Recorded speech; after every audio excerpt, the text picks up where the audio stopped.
All right.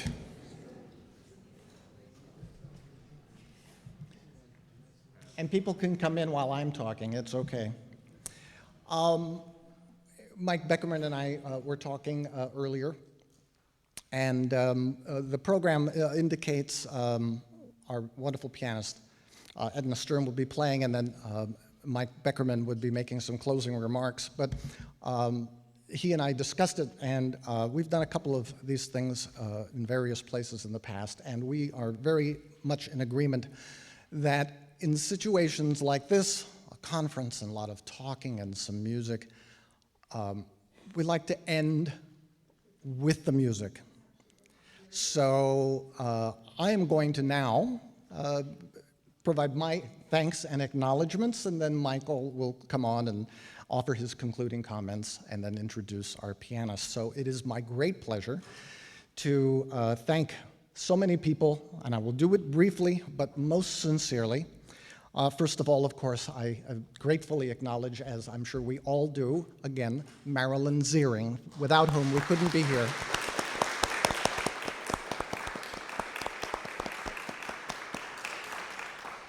I also want to thank Sel Cardan, president of the Colburn School, who was with us all day yesterday, and Dean Richard Bean, who had been with us all day today, for the administrative support from the very top of this school, and also the wonderful staff of the Colburn School, so many of whom have been involved in producing the 2 days that we've all now enjoyed together. And I particularly want to thank Laura Liepens and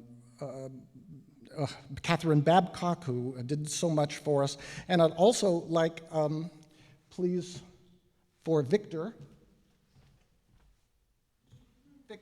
who's run everything from the backstage, and Sergei in the back.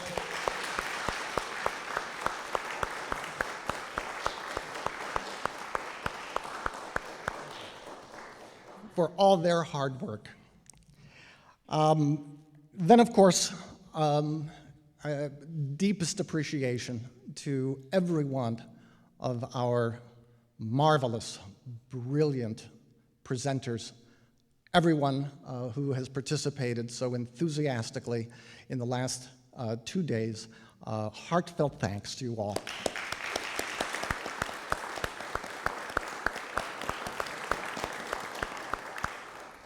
And I also want to thank all of you who were not presenters and who played such an important role in these past 2 days. Especially want to acknowledge the wonderful comments and questions from the audience. Professor Taruskin, our dear Walter Arlen, who is also here today with us, Professor Bob Fink, and if I've left out 3 or 4 people, please pardon me, but we're so appreciative of your presence. You added so much to everything we've done. And lastly, I really want one more time to acknowledge very gratefully and very much in admiration my dear friend and friend to the work that we focused on these past 2 days, Professor Michael Beckerman.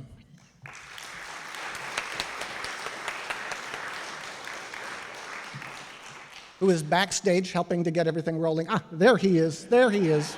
So Mike, if you would join me for just 1 minute. So I hope everybody has enjoyed the past 2 days, and both of us thank you very, very much.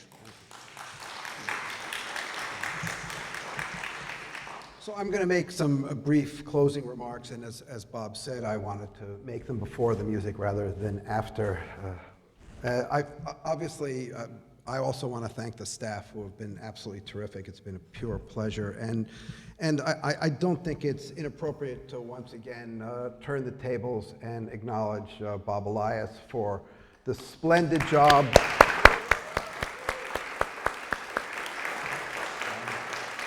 Really, the splendid job of organizing on so many different levels, and all throughout, no matter what happens, keeping up the same, not only professional, but really warm and genial and welcoming spirit for all of us. So I think we're delighted.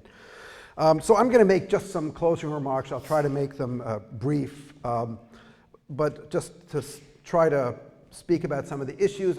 You know, even in a short conference that began yesterday afternoon, there are far too many issues and ideas, dissonances, different views to possibly tie into a neat package or sum up, and I wouldn't try. I'll use a cheap metaphor. It's one of my favorite things. You know, Bob Fink referred to the flawed masterpiece as Moses and Aaron, and I'm not really, I don't have a huge stake in masterpieces in a way. I mean, I'm not somebody who likes the Baseball Hall of Fame, because I think the famous people get a lot of attention, and you probably should have a Hall of Fame for the regular people who do everyday work that makes it so attractive. But there are masterpieces of various different kinds, and you know, you've got ones where you could probably argue, although someone could dispute it, that every note is exactly where it should be. And then you've got overpacked masterpieces, messes, maybe things like Beethoven's Ninth or the Magic Flute, where things don't necessarily go together. There's all kinds of frictions, and yet it's the very fact that things don't fit together neatly that creates a frisson that makes these things so irresistible. And I think in a way, this conference had that overpacked masterpiece feel to me of so many different views and attitudes, one couldn't possibly tie them together. I mean, from the very opening with Michael Haas's very stirring and beautifully rendered presentation of a lot of the ideas, we were really off and running. One thing that we encountered from the very beginning, I don't want to make special claims for this field. You know, all fields have their challenges. But I do think the idea of regions of discomfort that Alex brought up in regard to Parsifal, but it came up in so many different papers, whether it was Lily talking about issues of presentation and the discomfort that we feel. And there is a sense, and I don't want to make too much of it, that one might well often invoke Primo Levi's gray zone. The gray zone in Levi's writing being that place in Auschwitz, in his case, where guards and prisoners alike were sort of occupied in the same sort of horrible world where it was hard to know who was who, what end was up, who was to be judged and by whom, who was responsible, who was doing what. Other people have written about realms of choiceless choices that one confronted in the camps. And I think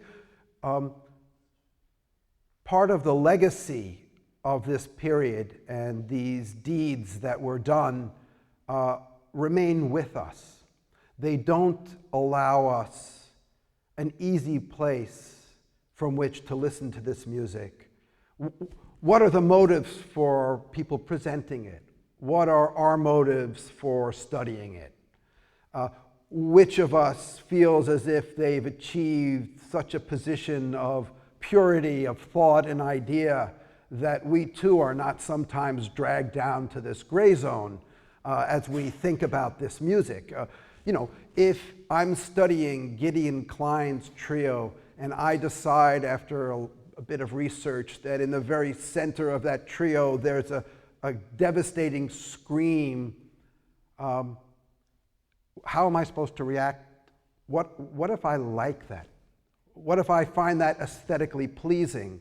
Am I somehow implicated in all these events in various ways? So I don't think that the field itself or the subject leaves us alone. I don't think we know exactly what to do with when we feel pleasure from Pavel Haas's pain, if we do, and how we arrange those ideas. I don't have any fundamental ideas about what's right and wrong here, because one of the big issues that came up was judging. Who should judge what? And it was from the beginning, in a way, and legitimately, but Michael Haas brought up this idea of, well, what happens when you get third-tier musicians who decide that they want to take on this repertoire as a way of making a career. Well, the problem is generally, though, maybe there is a musician who will agree, yeah, I'm a third-rate musician and I've just taken on this repertoire. But most of the time, the people who are involved in these projects, however we might look at them, actually feel as if they're doing something wonderful, something important. There are exceptions to that, but it becomes very difficult to judge. Lest I seem as if I have some beneficent spirit that allows me not to judge, let me give you one quick example. One of the performances in this broad context is the Terezin Requiem project of Murray Sidlin. And there are people who gag because they feel that it's really a misinterpretation of history. And I tend to try to back up and say, you know, conductors and people like James Conlon or Murray Sidlin, they're people of action. People of action are always harshly judged by academics who are people of reflection, and you know, we have to try to give them some slack. But then I got a note saying that this Terezin Music Foundation, which Murray Sidlin is running, wants to take over the arbiter, to be an arbiter of the scholarly work in the area. So suddenly, my distance at not judging, I suddenly be, how dare he? What the hell does he think? So, you know, we all have our buttons that can get pushed by these issues, and it's always tricky to negotiate how we go back and forth. One of the themes that has come up also is the nature and even perhaps the science of memory in presentations like Brett's and Barb's, the idea of memory. And how we understand the past. The more we learn about memory, we learn how spectacularly unreliable it is. And as they say, the more you take it out, the less reliable it is. And how so much of the work that we do is based on concepts of memory.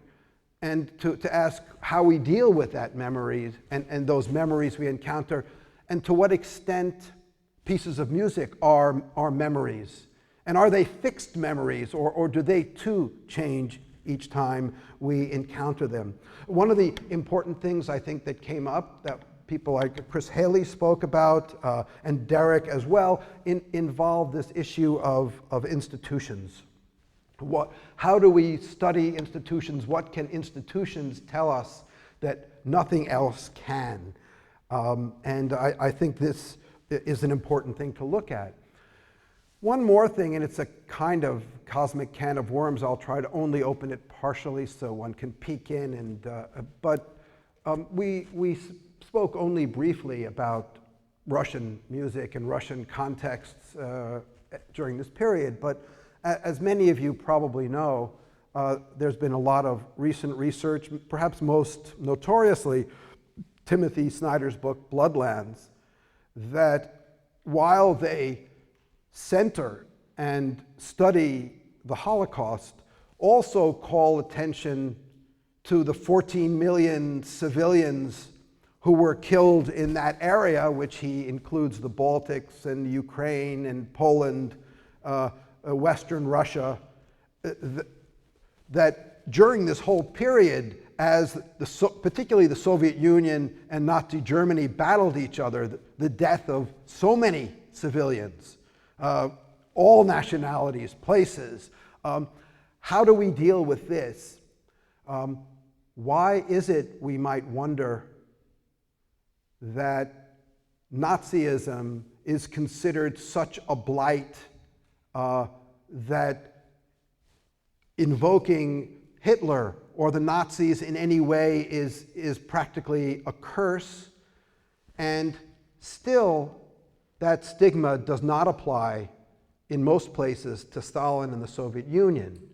How do we deal with that? Well, one reason for it might be that the Germans were our enemies and we beat them.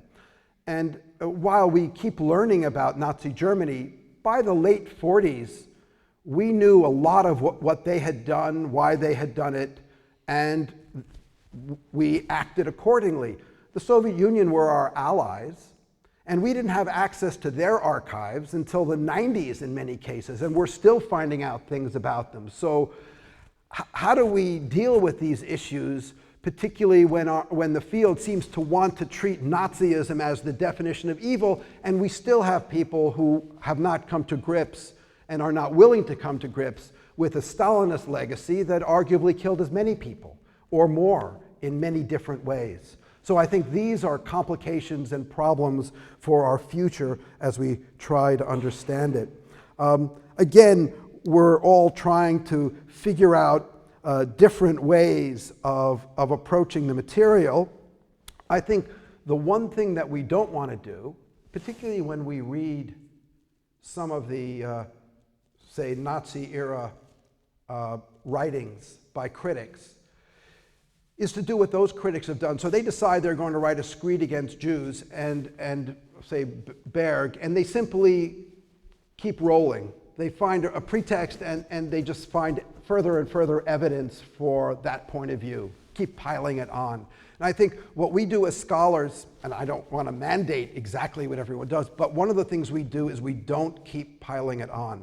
At that very moment where we're tempted to pile it on to prove our point, we always, whether we do it literally or figuratively, create a null hypothesis. A null hypothesis. So instead of arguing, Klein has a scream in the middle of his trio, go find evidence for it, a null hypothesis is, there is no scream in the middle of Klein's trio. Disprove that.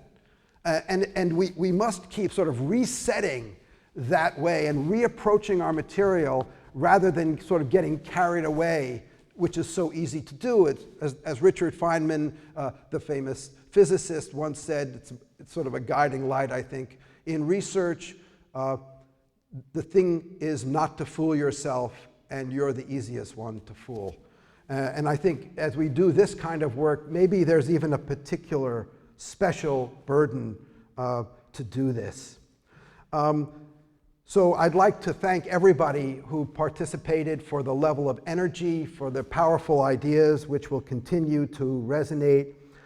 And I'd like to simply end with two images of the scholar, courtesy of Kenneth, in a way, as thinking about Mozart, there you go, Moses and Aaron. Mozart and Aaron would have been a different opera, I believe. But Aaron is someone who speaks smoothly. And in our jobs as scholars, part of what we do, part of what might make us seem professional is our ability to speak articulately and smoothly on a range of issues. And yet, all of us know that the questions posed by our work are much, much too hard to allow us a simple, glib, articulate approach to everything.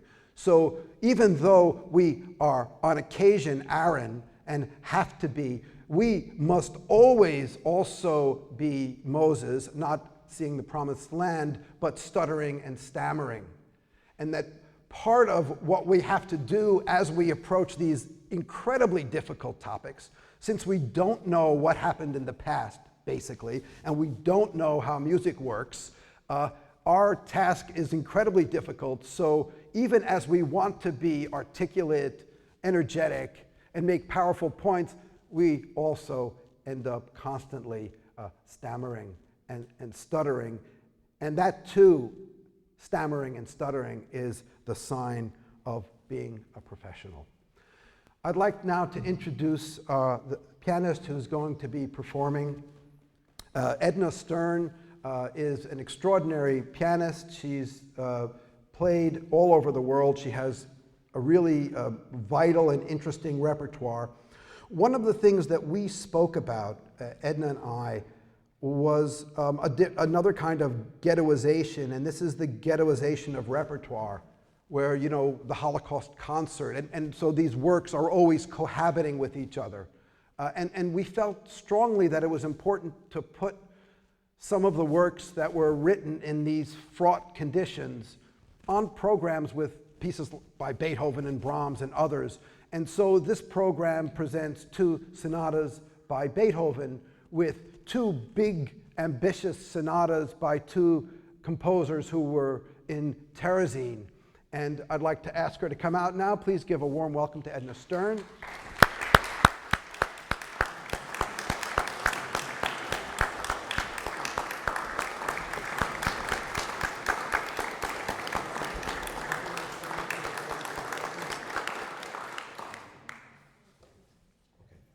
Okay.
No, does it work? Yeah. So good evening. I wanted to thank Mike Beckerman and Bob Elias for inviting me here. I'm quite nervous about talking, so I just wanted to say a few words on the Reiner Sonata. First, I'm delighted to be here and to have listened to so many interesting lectures and very interesting research, which helped me a lot also find, what is important about, about bringing this piece to the public. And as Mike was saying, I thought it was important to bring it out of the ghetto and to bring it within a bigger repertoire. I mean, the ones that we all know and recognize as great. One reason is because I think they actually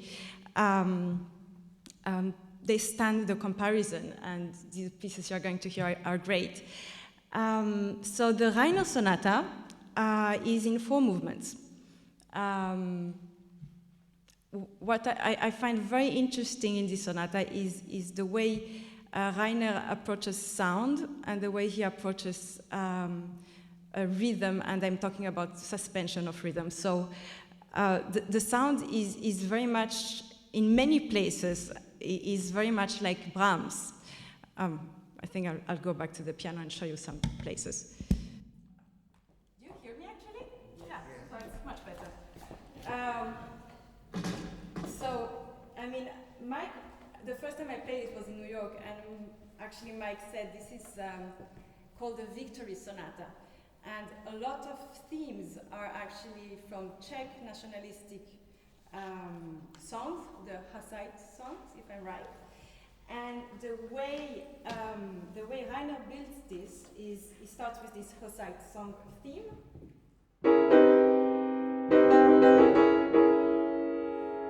So, and the way he builds is that the climax of the first movement is juxtaposing this Hussite song with the national anthem of the Polish country. So.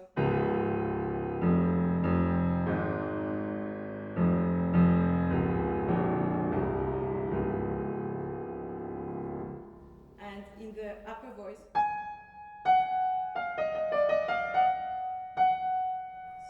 and in the middle voice,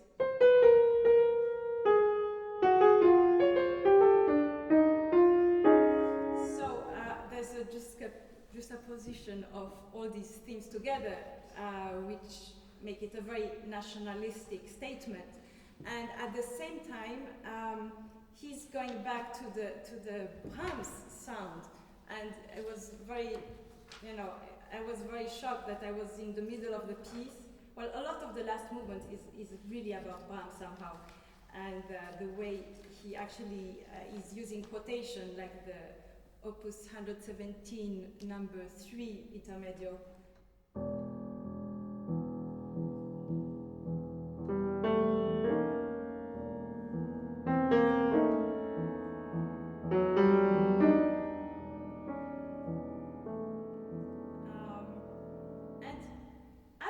Which makes me feel this is like Brahms, which I can't really put my finger on, but like this.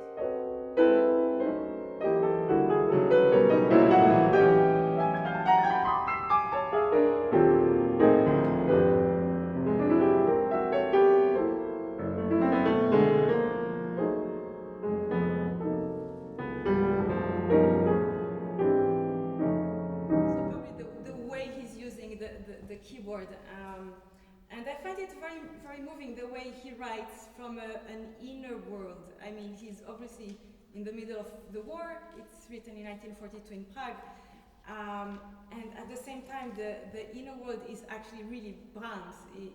It's really all this inspiration from German, actually. And that's really wonderful to see how he makes it his own. That's what, well, yes. So this sonata is in 3 movements. The first movement is an Allegro moderato energico. The second is an Andante, quasi recitativo. The third is a polka, it's a tempo di polka. And the last one is an Allegro vivo. So. Oh, and then we need some help.